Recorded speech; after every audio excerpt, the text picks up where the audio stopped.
खबर सामने आ रही है। मंदिरों पर एक्शन के लिए बुलडोजर कार्रवाई का हंगामा हो गया है। दिल्ली से ये इस वक्त की बड़ी खबर है।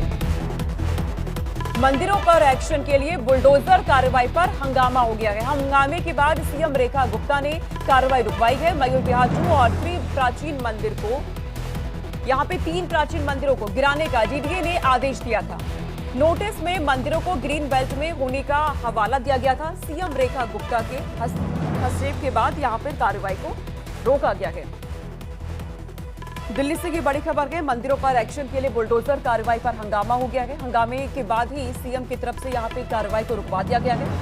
मयूर विहार 2 में 3 प्राचीन मंदिरों को गिराने का डीडीए ने आदेश दिया था, लेकिन जैसे ही लोगों की तरफ से यहां पर हंगामा किया गया, इसके बाद फिलहाल कार्रवाई को रुकवा दिया गया है।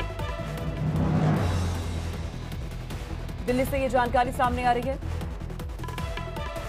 मंदिरों पर एक्शन के लिए बुलडोजर कार्रवाई पर हंगामा होने लगा और जैसे हंगामा बहुत ज्यादा बढ़ा तो सीएम की तरफ से फिलहाल इस कार्रवाई को रुकवाया गया है।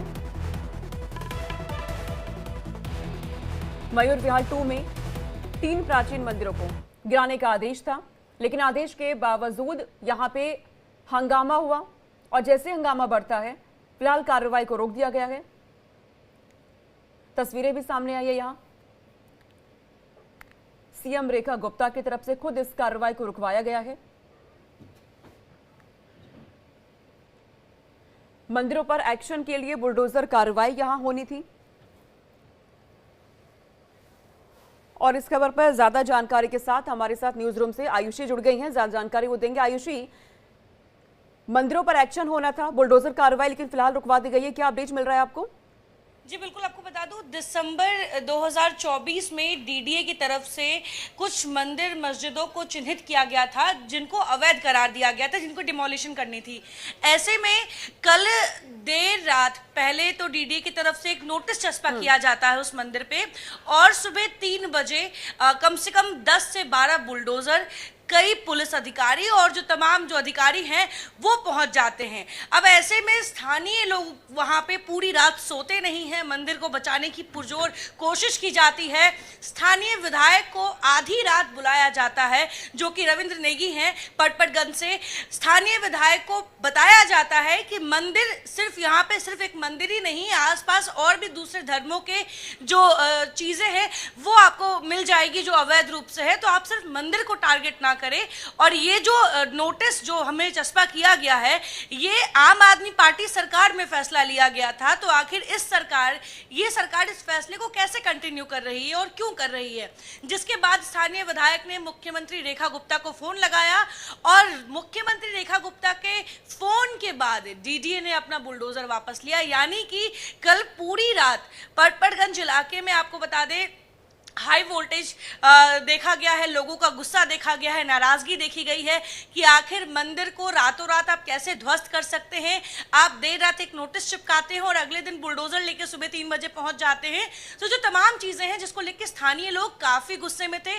आपको बता दूं कि लगभग 200 जो पुलिस बल है उनको सुबह सुबह वहां तैनात कर दिया गया। स्थानीय लोग इतने गुस्से में थे, इतने नाराज थे, लेकिन मुख्यमंत्री रेखा गुप्ता के एक फोन से बुलडोजर कार्रवाई रुकवा दी गई, वो भी अनिश्चितकालीन तक। अब ऐसे में जो मंदिर पहले चिन्हित किए गए हैं उनको एक बार फिर से देखा जाएगा, क्योंकि हमें याद होगा कि 2024 में डीडीए की तरफ से कई ऐसे मंदिर, मस्जिद और गुरुद्वारे जो थे उनको चिन्हित किए गए थे जिन पर बुलडोजर कार्रवाई होनी थी।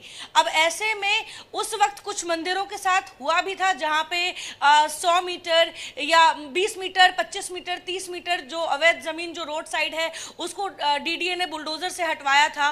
तो अब ऐसे में जब बुलडोजर लेके डीडीए यहाँ पहुंचती है तो लगभग 3 ऐसे मंदिर हैं आसपास जिसके ऊपर कार्रवाई होनी थी, लेकिन स्थानीय लोगों की मांग के बाद, मुख्यमंत्री के एक्शन के बाद ये कार्रवाई रोक दी गई है। ठीक है आयुषी, आपके पास मैं लौट रही हूँ। तस्वीरें अब सामने आ रही हैं। आप देखिए किस तरीके से लोगों की तरफ से यहाँ पे हंगामा जब किया गया उसके बाद कार्रवाई को रोक दिया गया है और जैसा कि आयुषी ने जानकारी दी, सीएम की तरफ से इस कार्रवाई को अनिश्चितकालीन तक के लिए फिलहाल रोक दिया गया है। लोगों की तरफ से जोरदार हंगामा देखने को मिला।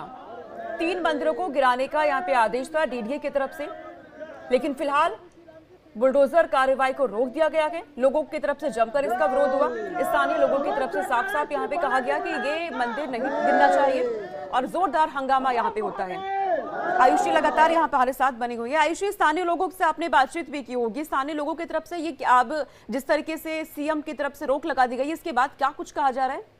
जी देखिए, स्थानीय लोगों का साफ कहना है कि अगर 3 मंदिर आपको अवैध नजर आ रहे हैं इस इलाके में, तो कुछ ही दूर पे एक मजार है, कुछ ही दूर पे एक कब्रिस्तान है, वो भी अवैध जमीन पे है। लेकिन ऐसे में अगर आपको कार्रवाई करनी थी तो या तो आप सबकी कार्रवाई एक साथ करते, तो हर समुदाय के लोग वहां मौजूद रहते, उन्हें पता होता कि उनके जो मंदिर है, मस्जिद है, वो अवैध हैं, या फिर आपको कार्रवाई करनी थी तो आपको हमें एक समय देना होता या आपको एक वजह देनी होती।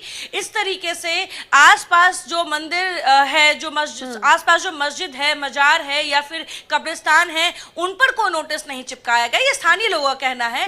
और मंदिर पे आके आप नोटिस चिपकाते हैं और रात के 3 बजे चोरी छुपके, मतलब स्थानीय लोग ये आरोप लगा रहे थे कि डीडीए चोरी छुपके जो है वो मंदिर ध्वस्त करना चाहती है। फिलहाल इस पे अब रोक लगा दी गई। आयुषी, आप नजर रखिएगा इस खबर पे, आगे आपसे अपडेट लेते रहेंगे। फिलहाल बहुत शुक्रिया तमाम जानकारी के लिए।